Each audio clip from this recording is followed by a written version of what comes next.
It's the Morning Star Drive 117.8. You soaring up with sky, now's the time, don't delay. I'm sitting in my ride and it's time to fly. So let's realign, just listen and fill your mind. Hey guys, how is it going? And welcome to the Morning Star Drive on 117.8. It is Tuesday, March 26th, and so happy for you joining us. We are ready to start another day together with the Lord. So subscribe to us on YouTube, follow us on SoundCloud, and make sure to support us on Patreon. So today we have an exciting podcast for you. We have Provi in the media, the practical word study, and of course commentaries, updates, and news on what is happening around the world in this history today. All right, everyone, how are you doing? Yes, it's Tuesday. Monday is officially over. Hope you guys enjoyed that first day of the week. It's the first day. For some, it is the hardest, kind of just getting yourself out of that weekend, but I'm glad we're getting into the meat of the week. Don't forget, we have Q&A Thursday. So get those questions ready. Send them to me whenever you can. And if you haven't yet, leave a like and comment to build our community. Just super happy for everyone joining us every weekday on the Morning Star Drive. So let's get up and support each other each and every day. Now, this week's Sunday message title is Do Not Stumble on Account of Me. Or, as Sunseem said, it can also mean Do Not Be Disappointed. Okay? So it is Tuesday, everyone. I hope you guys have had a wonderful and awesome week thus far. Your Monday was great. It's Tuesday morning. For me, you can tell that my voice is a little bit hoarse right now because I had a super late night. Like, I didn't get home until like 5:30 a.m. And it's not because I was at a nightclub or like hanging out and, talking with people all night, anything like that. It's just, I became the Uber driver once again, and I had to help someone get to the airport.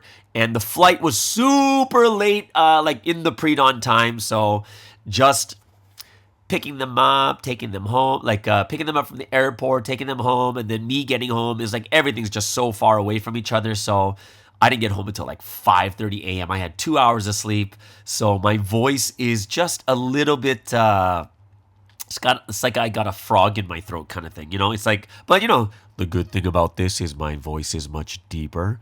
And people listen better to people with deeper voices. So this is kind of a good thing. Well, maybe not. You know what? I'm going to put up a new poll this week because, there's something that came up in the Sunday message that I want you guys to think about and really vote in this poll. Okay? So what Sunseem talked about is people trying to do missions that they aren't supposed to do. And especially when it comes to reporting about Sunseem's trial or his situation. And what it ends up doing is it kind of like spreads false rumors even more, especially inside Providence, right? So so someone actually called me and says, hey, you should be careful too for Provi in the media. Because, what if you are, perpetuating some type of false rumor and such? Personally, this is just my personal feeling. I think there's something probably that happened in Korea. Of course it's in Korea. There's a lot of rumor spreading here and there. It's very, very different from the outside world. Like, in like the Western world, Providence is not a huge thing, right? In the Western world, it's not like Providence has taken over countries. We don't have tens of thousands of members or anything along that line. So inside Korea, I can see Sunseem talks about the factioning, divisions happening, people saying things or doing things they shouldn't be doing. Like, I really feel that this is definitely a Korea thing more than a Western thing. And of course, I am not going to be disobeying Sunseem. Like, I want, if Sunseem says something, I want to be sure not to just be, all of a sudden whatever, I'm just going to do whatever I want. I don't want to do that. So I will write a letter about this to Sunseem about what we've accomplished here on the Morning Star Drive. And also that from my opinion and from the results that I've seen from what happened last year, that we do not spread rumors here. And whatever we report on is done to the best of our of my ability in a safe and in a manner that's not negative. And I do my best to be unbiased. And I would that's something I think I need your feedback on, right? Because, we've been through this for the past year and a half. I will write the letter, but I also need to know what your thoughts are on Provi in the media. Because this could just be my thought my own thoughts that, oh, the Western world is much different, that we need a safe place to go to for those types of news, this and that. And I am hoping, and I would like you guys to be very honest about it too, and I'm hoping that I have done it in a way that hasn't affected people in a very negative way. Like, we've all been affected negatively just because of what actually happened. But coming to this channel, I hope it wasn't something where it's like it takes you into a darker cave or whatever it is, right? And I hope it's affected people in a positive light or in a very reasonable and rational way. That's kind of the way that I wanted to do it, right? So, I remember when it first happened last year in March, and even before that, like, I remember talking to people reporting about rumors that said all the things were true about Sunstein, even before the trial started, even before there was any evidence, right? Which for me was completely unrational and unreasonable. Because how could you actually say it's 100% true where you haven't seen or heard any of the evidence? You're just going off hearsay of what other people are saying, right? So to say things or to say that something's true before any evidence has been shown, I think is quite ridiculous, right? So I would say a lot of these people who made up their minds that early would be quite embarrassed or ashamed after seeing all the evidence come out now. Right? And, especially now that we have the American Netflix case going to be coming out pretty soon, we're really, really praying for this also. I think it's something that people would have to, take a look back at themselves and say, why did I make such a quick judgment? And now that I've left Providence and I've done all these things, it's very hard for me to come back, and I've kind of wasted a lot of my life, right? So today, there will be Provi in the media, but it will be on the prayer condition that's happening right now for the American Netflix case. But of course, at the moment, just because this message just came out, I don't want to cause any trouble at this moment. I will be sure to get that letter out as quickly as possible about our Provi in the media on this channel and the difference between the Western world compared to Korean, stuff like that too. And I am hoping that to get a little bit more insight from you guys, I will post up a poll. I'm going to put up a poll for Provi in the media, and I really want your honest opinion on it. I don't want you to just say, oh, it was helpful, but if there's something that you want to add, because from last year on until now, there's been, for me, so much positive feedback from Provi in the media, right? So I would love to hear you guys comment, maybe making, I don't want to be reading 20 different comments, but maybe we'll make one thread where people can write in that one thread whether Provi in the media was something beneficial or harmful, right? For English-speaking Providence, right? And I hope it's something that you guys can be very, very honest about. And, just, click in the poll, what answer you like. And maybe in the comment section, we can start Provi in the media feedback thread. And you just everyone write inside that one thread, right? And then it'll be very, very easy for us to, easy for me to see all the different answers instead of answering individual ones one by one. If we make one thread, I think that would be a very, very beneficial one too, right? So that is something, because it came out in the Sunday message, I do want to do things the way, I don't want to be, when they call me the rebel pastor, I'm a rebel against the world. I'm a worldly. I want to be a rebel against Satan, but I do not want to be a rebel against God or Sunstein or anything like that. That's the rebel I don't want to be. I want to be the, what do you call it?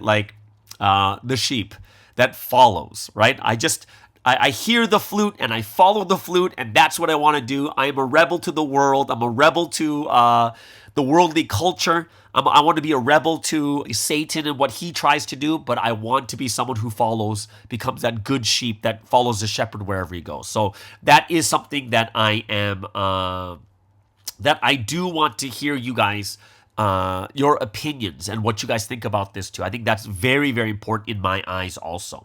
Okay. I was listening to this YouTube podcast, and his name is Chris Willis. Oh, he's a very, very good podcaster. I really, really like him. And he gave this very interesting quote from another person, and this from this researcher. And he said that people do not rise to their goals, they fall to the level of their systems, right? And you're like, what the heck does that mean? People don't rise to their goals, but they fall to the level of their systems. And I was like, what does that mean? And it was very interesting the way that this researcher explained it. He says, imagine you go to a 100-meter race. What's the goal for every person? The goal for every person running that race is to win. But not everyone wins. But people will fall to the level of the different systems they use to train to get them to that place. And it was a very, very interesting mental exercise too. Like, think about this. When it comes to Providence, Providence or any church in the world, we want to evangelize and bring the gospel to the ends of the earth, right? Every church, whether cult or whether Christian or whatever it is, all our goals are similar. All churches want to spread the gospel, want to grow their churches, but the biggest thing that people fall to is the level of their systems they have in place, right? Like, for instance, like Providence is this amazing history, this and that, but, why is it like other cults doing so much better than Providence? Like, let me give you an example. The Unification Church, we're going to only look at Korea, not at anyone else, but just Korea itself. The Unification Church still has 300,000 members, right? And they've been around, history ran since 1954, right? Which is about 24 years before Providence. So, we may get a better idea of 24 years later, can we reach 300,000? I think that's something very possible. But when you look at, everyone knows Shincheonji, right? Shincheonji started in 1984. So it's later than Providence, but they have 200,000 members in Korea, which is way more than what we have in World Providence altogether, right? And I'm using this as an example, as in, like, we all want the same thing. And we can say that, but the difference is God is with us. And the answer is that's true. God is with us. But even though God is with us, the thing that's going to matter, and it's going to be really that's going to be really, really important, is what systems do we have in place, right? Because even when I was listening to the education Sunsim gave in 2001 and 2021, right? The education Sunsim put in is, hey, leaders, stop using the methods from 10, 20, 30 years ago. They're so outdated, right? And because they're very, very outdated, what does that mean, right? They're outdated, which means that now they're that is not going to work. And if you look at evangelism and the way that we're growing in Providence right now, it's like other churches were still growing during the pandemic. Actually, a lot of churches grew even more during the pandemic because they had their online presence and stuff like that. Online churches grew that much more too, right? So even for us is like, okay, so this is something that we have to look at ourselves, is what are the systems we have in place? Because it's not so much about the goal, because almost every single church has the same goal, to grow the history, to spread the gospel to the ends of the earth. But the problem is we fall to the level of our systems, right? And that makes me, I think it should make people really rethink how they are doing things, right? How are we really, really doing things, right? So I hope it's something that we really get ourselves to understand much better. I hope it's something that we can really look at our churches and even look at just the level of the system of your church to see how it works. Are we just perpetuating the same thing we've always done and we're just hoping that it's going to work better? But I think it's true. We are always falling to the level of the systems we have in place. That's what we're falling to. So that is something that I hope that all of us can really think about and look at also. Okay? There was actually a question that I forgot to do yesterday. So there was a comment, right? And this comment was, when was it given? It was given 3 days ago.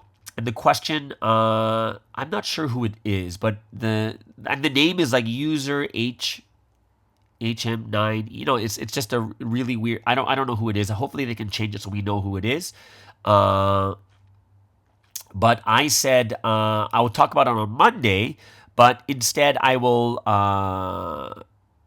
I will talk about it today, right? I will talk about it today instead of Monday, right? And that's something that, I did say I was going to talk about it, but let me get into this. So in the comment, there were these two questions, and I think it has to do with which podcast does it have to do with? It has to do my podcast from Friday, okay? So in this podcast, I was talking about God's trauma or God's shimjung, like what's been happening in 2023, right? And the first question was very interesting: is what is the difference between God's trauma and shimjung? Okay, so I would say that God's shimjung is the big concept, right? It includes everything. So when we look at shimjung, I think there's not even a definition in the dictionary for shimjung. It's like deep heart, right? It's like what you're feeling right now, what you just went through, which means that like your shimjung right now is dependent upon what happened to you in your life and what happened to you right now. You know what I mean? So when you look at shimjung is this huge concept, this huge thing, the deep heart of God. Sometimes it's happy, sometimes it's sad, sometimes it's positive, sometimes it's going through a very, very sad moment and such too, right? So that's like God's shimjung is a very, very big subject, big topic. Trauma is a very specific part of life that has affected you, right? So shimjung is the broader word, the huge topic, and trauma is a specific thing that has happened, right? Like 2023 is a specific thing that happened in God's history, right? Does it affect God's shimjung? Absolutely, right? And that's why we're hearing the message and the way it is right now, right? So the way I would compare it is like, say, love and emotion. Love is a huge topic. It encompasses so many things. Emotion is, the feeling that you have. So I would say that, love is not emotion. Like love is not just emotion. Emotion is a part of love, but love is not emotion itself, right? So love is all encompassing. It includes emotion. It includes your action, your self-worth, your identity, and many other things. Emotion is just a part of love. So you can't say that love is emotion. You have to say that emotion is a part of love, right? It's like saying, look at Sky. Sky is me, the whole being. If you just say, Sky's just an athlete. But I'm not just an athlete. I am also a pastor. I am also a podcaster. I am also a YouTuber. I'm also a friend. I'm also a counselor. There's a bunch of different things that I am. Those many things make Sky, but one of those things is being an athlete. That's one of the things Sky is. And I say that's the same thing when it comes to emotion and love, because emotion is a part of love, but love is not an emotion. Love is not just an emotion. So I would say the same thing is trauma is a part of God's, what God goes through. There's going to be some parts of trauma, right? Don't you think God's trauma is also when Jesus died on the cross? I think that's a huge trauma. And that trauma affects God's shimjung. But shimjung is not trauma. It's one of those, trauma is an experience that makes up part of God's shimjung, but it is not all shimjung, right? So those are two things that I would absolutely separate. I hope that kind of makes sense when I talk about the difference between trauma and shimjung. Now, the second part of this comment is, if I evangelize people and those people, these people passed, but then they left. And it's quite natural to feel sorrowful when they leave. And that's, of course, right? Now, it goes into, while the Sunday service is like a banquet, but the context is also related to people who left. And God's shimjung towards this almost every week, right? Which is, very, recently we've heard a lot about this stuff. How could you adjust not to feel the negativity, right? Or how to try to avoid the double or triple those bad mind practices every week, okay? So what I would say is this. I would say number one is it's not going to be so much as it's going to be more of a shift in perspective of how you see what God is saying to us with these negative things, all right? So it is true. Sunday service is a banquet. That is absolutely true.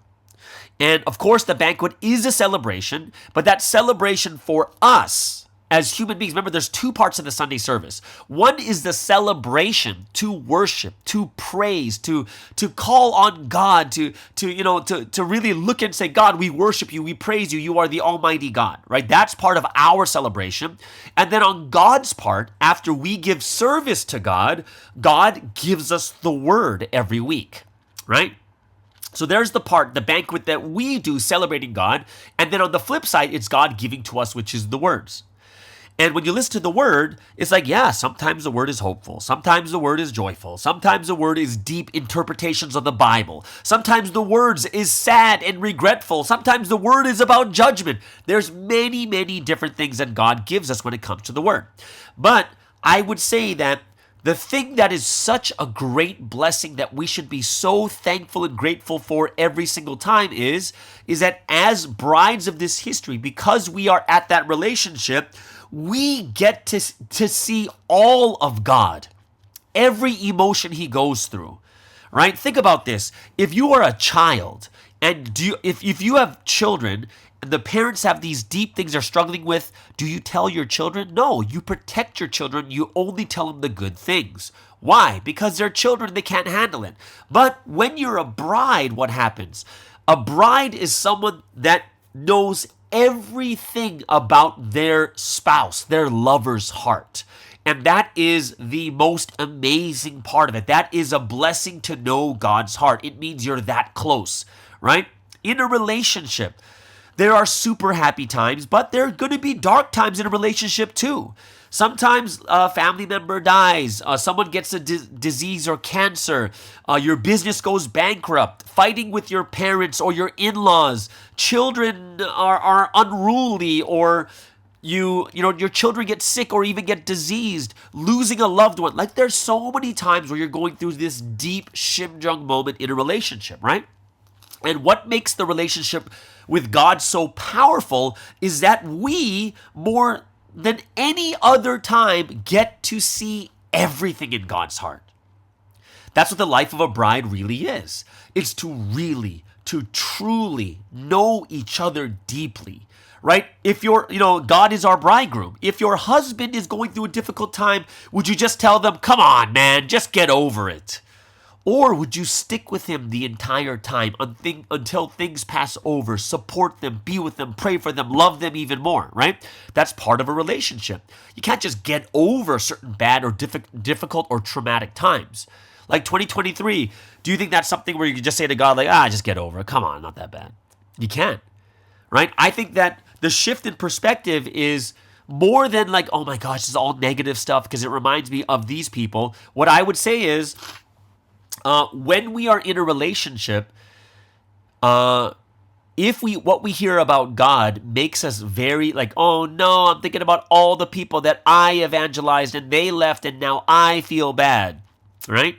I think that that perspective is we're kind of living in our own world, right? I would say it's like we became the center of our world, and here is God who's sharing with us, and then now we're still only thinking about myself. Like, oh, but what about all those people that left me, right? It's almost like they say that our very, very good friend, like a really good best friend, they will when things are good, they will celebrate together with you. Like, great celebration. It'll be awesome, right? And they're not going to like try to outdo you like, oh, I went through this, I'm so happy. Oh yeah, well, I did this. So you're not really celebrating. You're comparing and trying to make them feel like you did something better, right? And also in the dark times, it's not going to be like, oh, I'm going through this. Well, you know what? I went through this. No, it should be like, oh man, let me help you out. Let me support you. What can I do for you? What can I really do for you? Right? So I think what we need to do is kind of shift the perspective. Right? If someone opens their heart to me, I'm not going to bring up all my negative stuff. I'm going to be very thankful that they shared it together with me. And I want to be someone that can support and help them. Right? I believe it's more of a shift in our perspective. The reason why God is telling us these things, why this should be so important to us, and why it's such a blessing, because that's the relationship of a bride and a bridegroom. Right? It's just really a small shift in perspective to understand it better. Compared to looking at it from a perspective of, oh, this is so negative, this is so bad, oh, this trauma, right?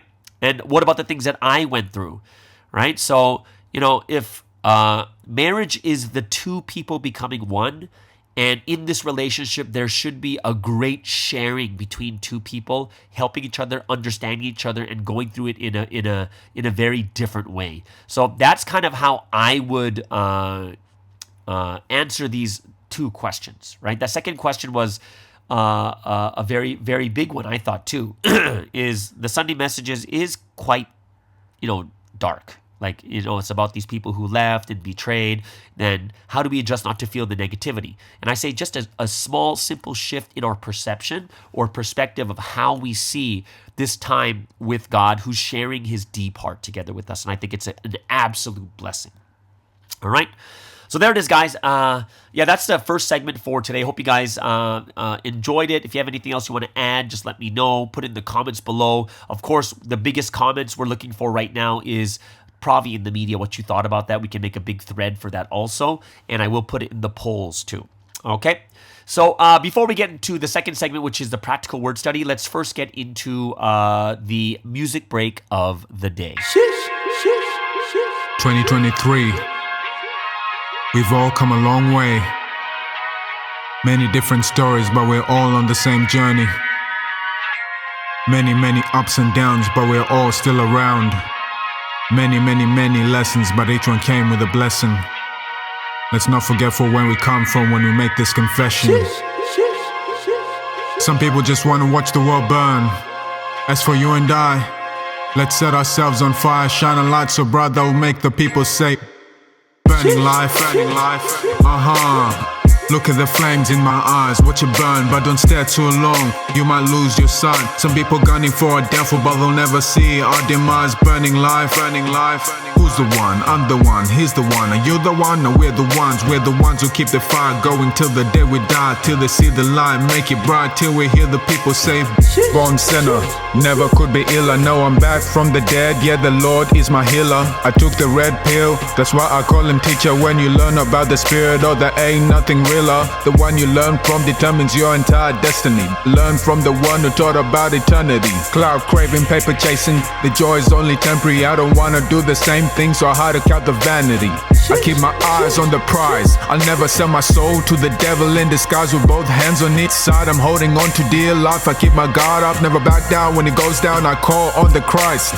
Spiritual battle, answer the call. It's Call of Duty, modern warfare, put the armor of God. They're fighting Lucy with a rock, I got atomic bombs. Love the Lord your God and all your brothers once your demons fall. Don't be deceived, know who the ops is. Keep the unity and peace, go far way across this. Came to preach the word of God like I'm born in Tarsus. Here to testify the things I've seen on road to Damascus. He's the real deal, the real thing, be glad you heard the King's speech. Blessed are those who reach the end and get to hear the Lord speak.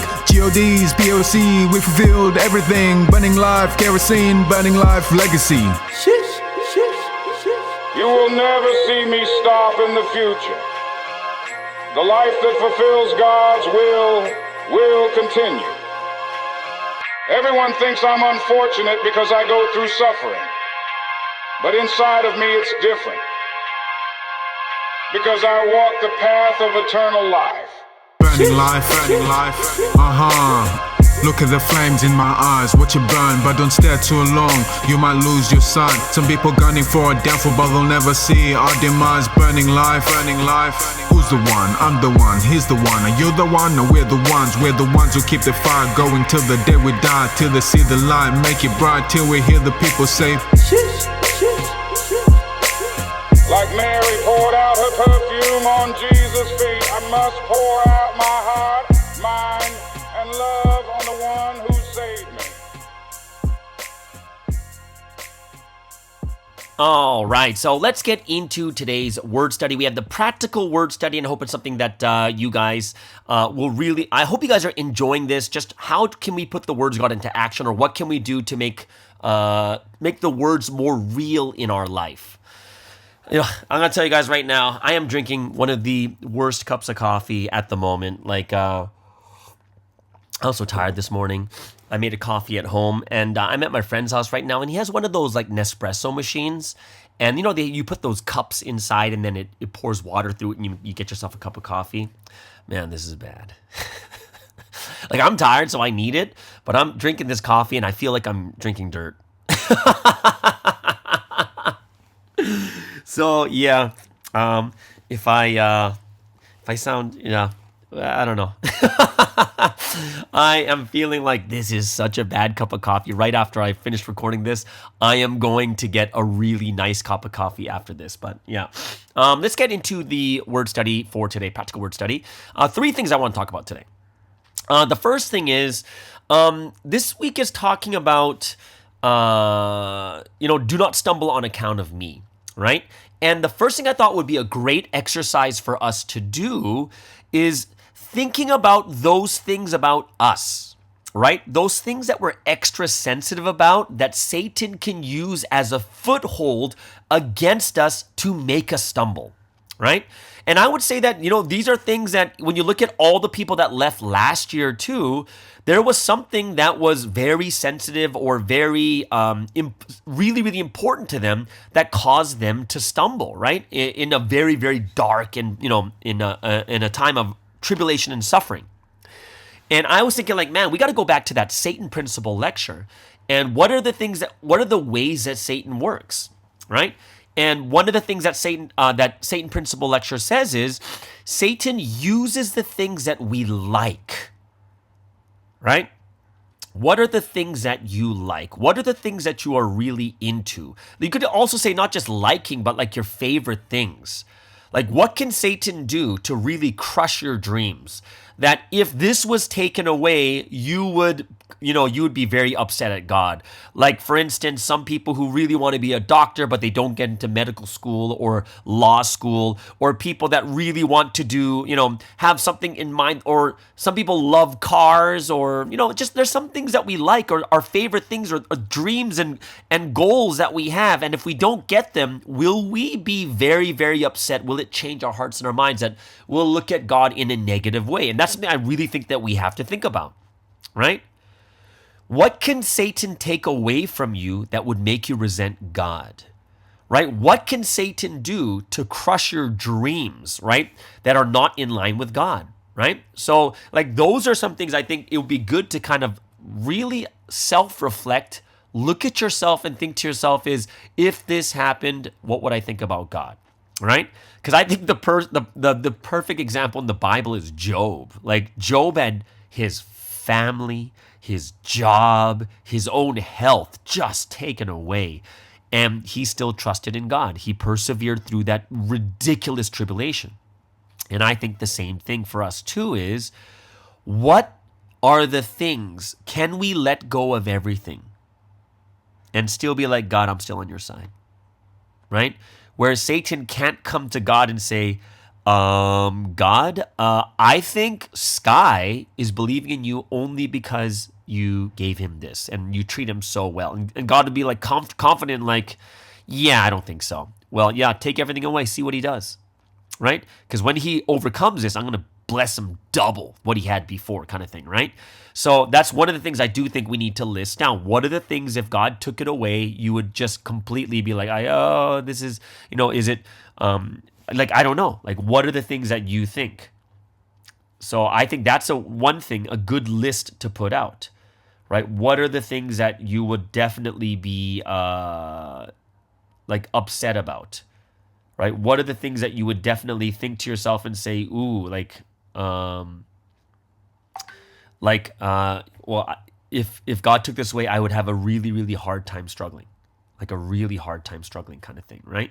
So I think it's something that we have to really think about in that way, right? So that's kind of like those are 2 things that are in Satan principle. The other thing in Satan principle, I think, which is probably the biggest one. How does Satan grab a foothold of us? And another way is it's the people around us. Are there people in your life that you would put above God? Someone you hold very close, that if they came against you, or if they died, or if they left Providence, you'd be heavily affected. And we saw that last year with KJS leaving, right? And, we have to think about the people in our lives. The biggest thing that we have to look at, all the things Satan uses against us, is, are we putting anything above God? that it would cause us to doubt. It would cause us to go against him, kind of thing, right? So, is there someone you hold too close? It's not bad to love someone with all your heart, soul, mind, and strength, to be sad, this and that. But in the end, it all comes down to, do we put them above God or not? Right? And these are the people that they'll say things to you that really affect you, right? Like, what did KJS say? What did these people that we were so close to, and all of a sudden they accuse Sunsteam, and then we're like, oh no, this is all wrong, kind of thing, and it crushes us, right? The things that we're strong about, Satan doesn't care. You're strong about those things, so it doesn't matter, right? So Satan's not going to be like, ooh, I'm going to get him because he's really strong in this, so let me try to get him. No, he's going to get you with the weak things, right? That's why it says that Satan's like a prowling lion waiting to devour his prey, right? And, that's what Satan is watching for, is those types of things. Right, so I hope it's something that number one exercise there is going to be that one. Okay. The second thing that I would want to do more practically for this week's message is another thing that Sunsteam talks about is, because we stop praying and we stop listening to the word, we start to get these spiritual diseases, or these diseases in our mentality. Right? Like, sometimes people have these already, but as they come to the word and listen to it, they become their mental diseases, their spiritual mentality diseases all get fixed. But if they don't take care of themselves, what happens is they begin to come back. Right? Like, mental disease would be like something like depression, anxiety, those types of things. Spiritual mentality diseases, the two ways Satan works the most. And what Sunsteam said is, with these two feelings are the two feelings that 100% are Satan. Number one is feeling left out, and two is feeling unloved, because those are the two feelings that Satan went through. So whenever you feel this, you need to know that that is the feeling that Satan leaves behind. Right? These are not easy things to solve. Right? But these are things that we can control through the word and prayer, right? Things that we really need to pray about consistently, right? And what are the reasons? What Sunsteam said is because we stop praying and we stop listening to the word. And obviously it has to do with stop taking action on the word too, right? And, think about it. Do you think depression is easy to resolve? Absolutely not. Anxiety, no. Feeling left out, feeling unloved, these are not easily solved, right? But they're controlled through the word and prayer. And things that we really need to, we have to pray about these things. But I would say listening to the word and putting them into action is one of the greatest conditions that you can set. Taking action on what God wants is a condition where God can fix and help, right? It's a condition that if you fulfill God's will, why would God not help you with those things that you're struggling with and you're going through, and heal those mental diseases, heal those spiritual diseases of mentality and stuff like that too, right? And it's mainly because we stop listening to the word, we stop putting into action, and all these other different things like this, right? So that is something that I would definitely add to that too. Now, the last thing is... the third thing I would talk about is, I think it's a very, very important thing, and something that I did this week, and I realized that it was helping people, as in testifying. There's one point in the message that I thought was really important, especially for me, what I went through last week and, getting the dream revelation, was God said that he doesn't reveal everything he does until the end, until it's complete. And that sometimes even Sunsteam has no idea why he's doing something. God is working through him, but he will not understand or know it or learn about it until later. And sometimes 24 years later, and we're like, holy smokes.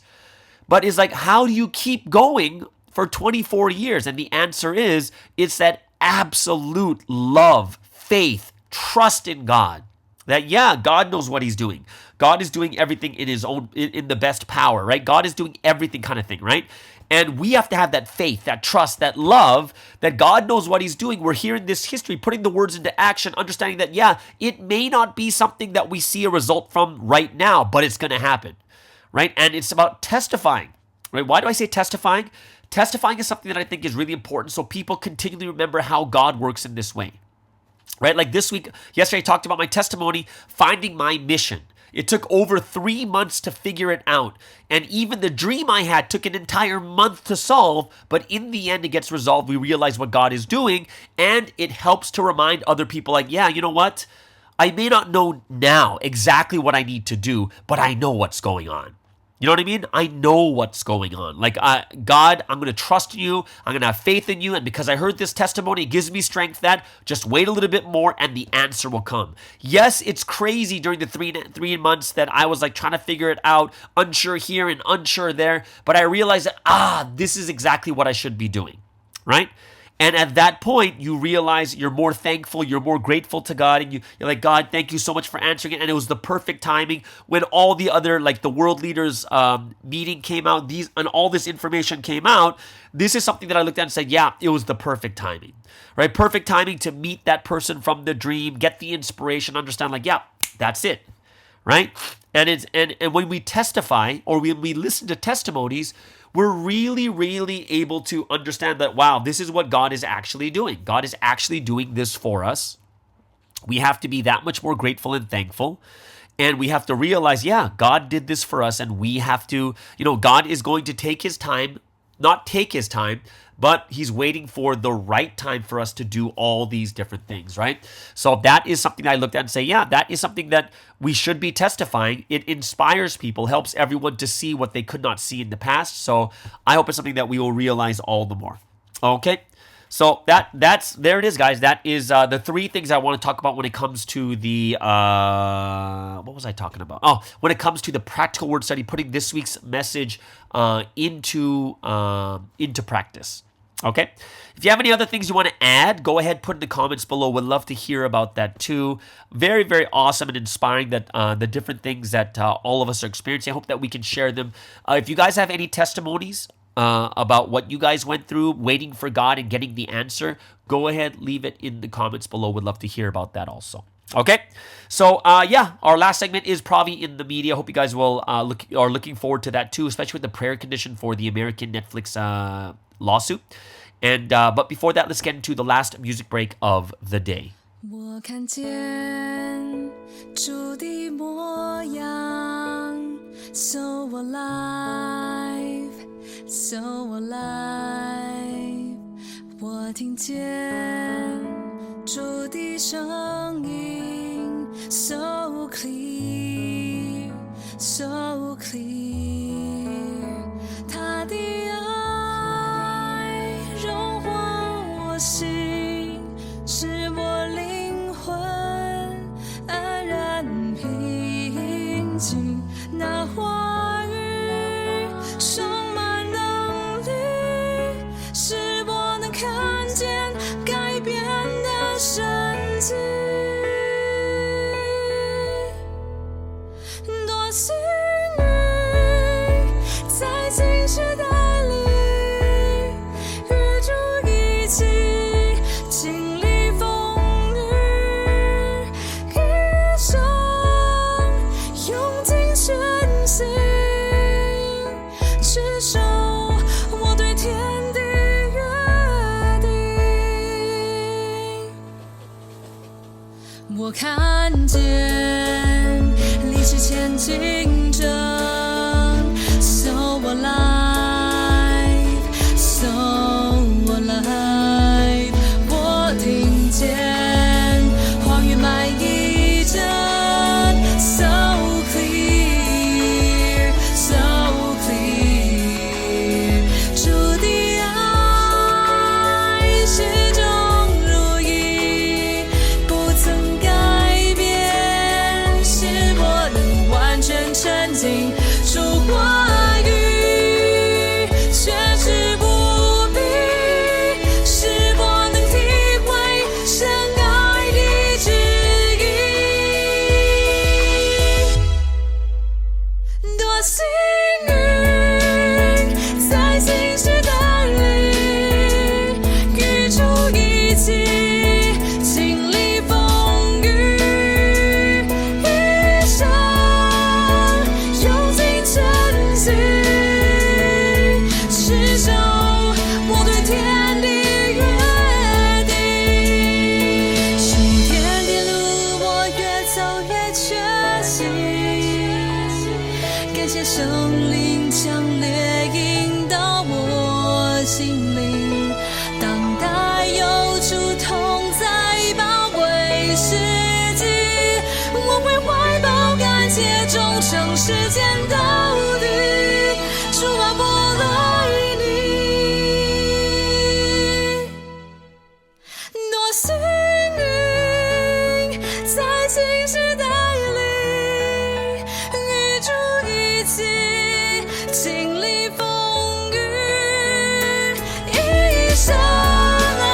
看见主的模样，搜我来，搜我来。